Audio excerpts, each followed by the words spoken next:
Yes, a joy man. Anyway, so today I'm going to show you guys the HTC Hero. It's on the Sprint network, so it's referred to as the Hero CDMA phone. As you can see, I've got a little pen here propped up behind it holding it up, so bear with me while it moves around a little bit. Now we'll turn it on, and I'm going to show you guys the Wi-Fi controller, or the Wii controller, used over Bluetooth on the HTC Hero.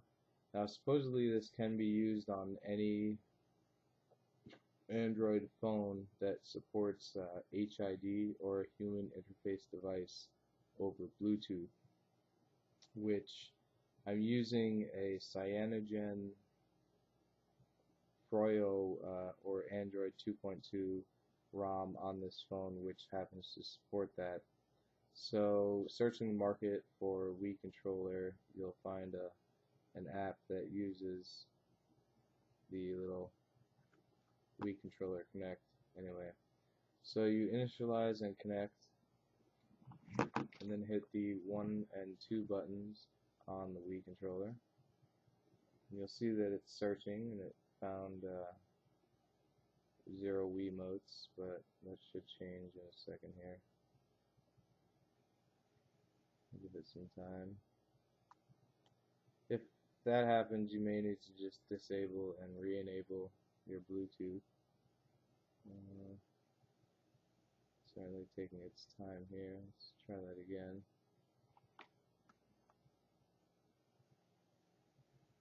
It's searching. There we go. So found that one, connected to one Wiimote, setting LEDs. Now it's pulling data button, and we'll change to the select Wii controller IME. You'll see that I have a few keyboards here, but I'll choose the Wii controller. And at this point we can go back home because this app is running and it's pulling data from the controller.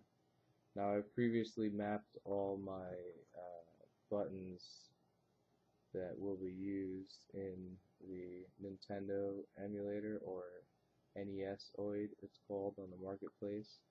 For the D-pad, 1 and 2 buttons, which are A and B, and then the A and B buttons I map to control and select, or select and command, whatever they are, can't remember.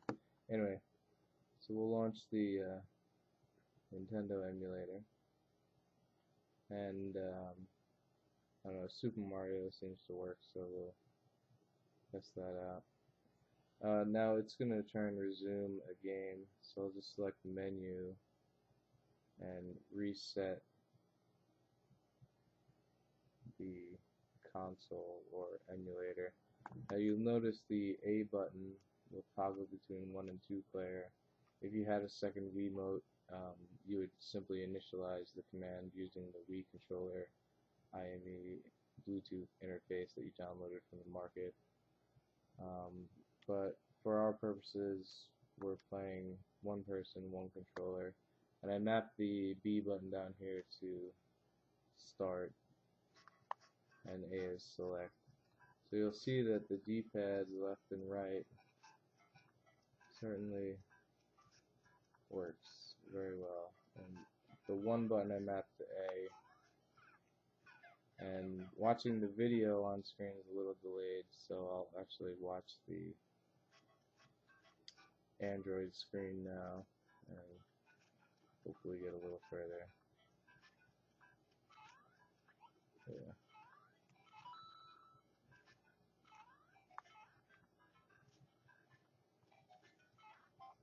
Now performance is pretty decent. I'm just, I haven't played this game in years, so it's a little lag.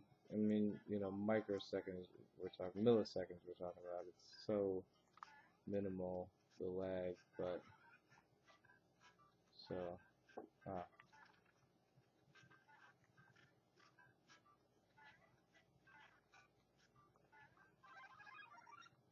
So you see it's completely analog. There's no up and left. There's no up and right. It's just up, left, and right. But it does work and it is playable. I'm kind of messing it up because I keep looking at the recording screen. But you'll see that you can, it's very, very responsive. It's just a matter of not talking while playing and just, getting used to the input. But it does work.